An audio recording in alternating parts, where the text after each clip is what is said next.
નમસ્કાર.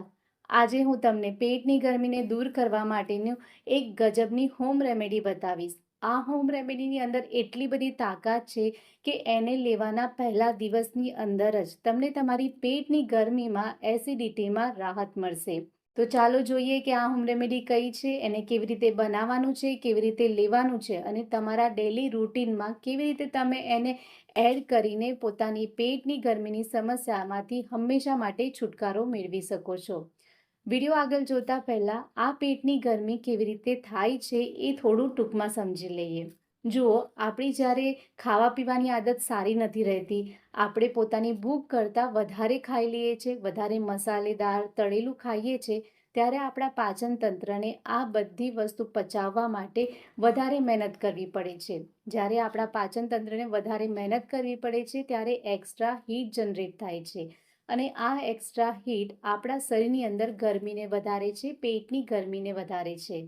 બીજું, જ્યારે આપણે જમવાનું પૂરું કરીએ છીએ ત્યારે આપણે તરત જ સોફા પર જઈને બેસી જઈએ છીએ અથવા તો આડા પડી જઈએ છીએ. જમ્યા બાદ આપણે કોઈ પણ પ્રકારની એક્ટિવિટી નથી કરતા. જમવા બાદ તમારે મિનિમમ 10 થી 15 મિનિટ ચાલવું જોઈએ. આયુર્વેદ અનુસાર આપણા શરીરની અંદર 3 દોષો રહેલા છે: વાત, પિત્ત અને કફ. જ્યારે આ દોષોમાંથી પિત્ત દોષ વધી જાય છે ત્યારે શરીરની અંદર પણ ગરમી વધી જાય છે, પેટની ગરમી વધી જાય છે. આ પેટની ગરમીને સમજી લીધા બાદ એને દૂર કરવા માટેનો જે હોમ રેમેડી છે એ આપણે કેવી રીતે બનાવવાની છે એ સમજી લઈએ. પણ એ પહેલાં આ હોમ રેમેડીની અંદર જે પણ ઇન્ગ્રીડિયન્ટ્સ આપણે યુઝ કરવાના છે એની જાણકારી લઈ લઈએ. સૌથી પહેલી વસ્તુ તમારે લેવાનું છે જીરું. જીરું આપણા ડાયજેશનને બૂસ્ટ કરે છે અને ગેસની સમસ્યામાં રાહત આપે છે. રિસર્ચ પણ એવું બતાવે છે કે જીરું ડાયજેસ્ટિવ એન્ઝાઇમને સ્ટિમ્યુલેટ કરે છે, જેથી આપણું પાચન તંત્ર ઝડપી બને છે. આપણે જે પણ ખાવાનું ખાઈએ છીએ એ સારી રીતે પચી જાય છે. બીજી વસ્તુ છે આખા ધાણા. આખા ધાણાની તાસીર ઠંડી છે. આખા ધાણા પેટમાં થતી બળતરા અને એસિડિટીને દૂર કરવા માટે એક રામબાણ છે.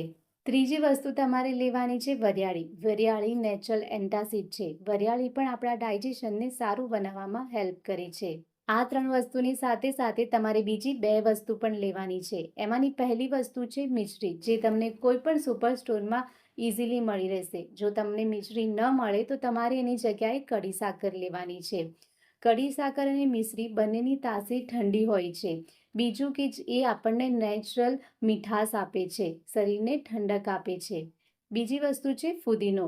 ફુદીના તમારે 5 થી 7 પાન લેવાના છે. ફુદીનાની અંદર નેચરલ કુલિંગ પ્રોપર્ટી હોય છે. ફુદીનો શરીરની અંદર એસિડિટીને દૂર કરવામાં અને પેટની બળતરાને દૂર કરવામાં ખૂબ જ હેલ્પ કરે છે.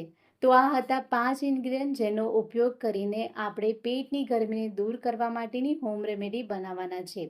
આ માટે તમારે એક વાસણ લેવાનું છે. એની અંદર તમારે 2 કપ પાણી નાખવાનું છે. પાણી હુંફાળું ગરમ થાય એટલે એની અંદર તમારે સૌથી પહેલાં 1 ચમચી જીરું નાખવાનું છે, 1 ચમચી આખા ધાણા નાખવાના છે અને 1 ચમચી વરિયાળી નાખવાની છે.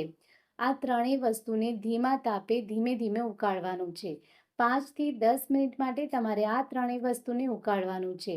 જ્યારે પાણી 2 કપમાંથી 1 કપ થઈ જાય એ સમયે તમારે આની અંદર 5 થી 7 ફુદીનાના પાન નાખવાના છે અને ઢાંકણ ઢાંકીને ગેસ બંધ કરીને 5 મિનિટ માટે આ ઉકાળાને રાખી મૂકવાનું છે. 5 મિનિટ પછી તમારે ઢાંકણ ખોલીને આ ઉકાળાને ગાળી લેવાનું છે. એની અંદર તમારે 1 ચમચી કડી સાકર અથવા તો મિશ્રી નાખવાની છે. આ ઉકાળાને તમારે હુંફાળું ગરમ જ પીવાનું છે. દિવસમાં 2 વાર, જમવાના અડધા કલાક પહેલાં અથવા તો જમવાના અડધા કલાક પછી તમારે આ ઉકાળાને પીવાનું છે. રાત્રે તમારે જમવાના અડધા કલાક પછી આ ઉકાળાને લેવાનું છે. આ સાથે સાથે તમારે અમુક નાની નાની બાબતોનું ધ્યાન રાખવાનું છે. તમે એક વસ્તુ તો સાંભળ્યું જ હશે કે ફૂડ ઇઝ મેડિસિન, એટલે કે ફૂડ જ આપણું દવા છે. જો તમે પોતાની ખાવાની આદતોને બદલી દો છો, ખાવામાં થોડું ધ્યાન રાખો છો, તો તમને આ બધી સમસ્યાઓ થશે જ નહીં. સૌથી પહેલાં તમારે મસાલેદાર ખાવાનું બંધ કરવાનું છે. વધારે તળેલું, એકદમ સ્પાઇસી, બહારનું મેંદાવાળું બેકરી પ્રોડક્ટ તમારે બંધ કરી દેવાની છે. જો તમે ચા અને કોફી પીતા હોય તો એની આદત તમારે બને તો છોડી દેવાની છે અથવા તો ચા કોફી વધારે લેતા હોય તો એને ઓછી કરવાની છે. સિઝનલ ફ્રૂટ તમારે વધારે લેવાના છે. અને એની અંદર તમારે કાકડીને સલાડ તરીકે જમતા પહેલાં ખાવાનું છે. નારિયેળ પાણી સૌથી બેસ્ટ છે પેટની ગરમીને, શરીરની ગરમીને દૂર કરવા માટે. એટલે બની શકે તો રોજ એક નારિયેળ પાણી તમારે પીવું જોઈએ. દિવસભર 7 થી 8 ગ્લાસ તમારે પાણી પીવાનું છે. પાણી તમારે ફ્રીજનું ઠંડુ નથી પીવાનું, માટલાનું નેચરલ રીતે ઠંડુ થયેલું પાણી જ તમારે પીવાનું છે. રાત્રે 7 થી 8 કલાકની ઊંઘ લેવાની છે. જો તમે આ ઉકાળાને પીવાની સાથે સાથે આ બધી નાની નાની બાબતોનું ધ્યાન રાખશો તો તમારી પેટની ગરમીની સમસ્યા ધીમે ધીમે દૂર થવા લાગશે. એટલે આ બધી વસ્તુની એકવાર જરૂર ટ્રાય કરો. મને આશા છે કે આજનો આ વિડીયો તમને ગમ્યો હશે અને એનાથી તમે કંઈક ને કંઈક નવું જાણ્યું હશે. જો તમને વિડીયો ગમ્યો હોય તો એને લાઈક કરજો. ચેનલ પર નવા છો તો ચેનલને સબસ્ક્રાઈબ કરી લેજો. ફરી મળીશું એક નવા વિડીયો સાથે. ત્યાં સુધી હંમેશા સ્વસ્થ રહો, તંદુરસ્ત રહો.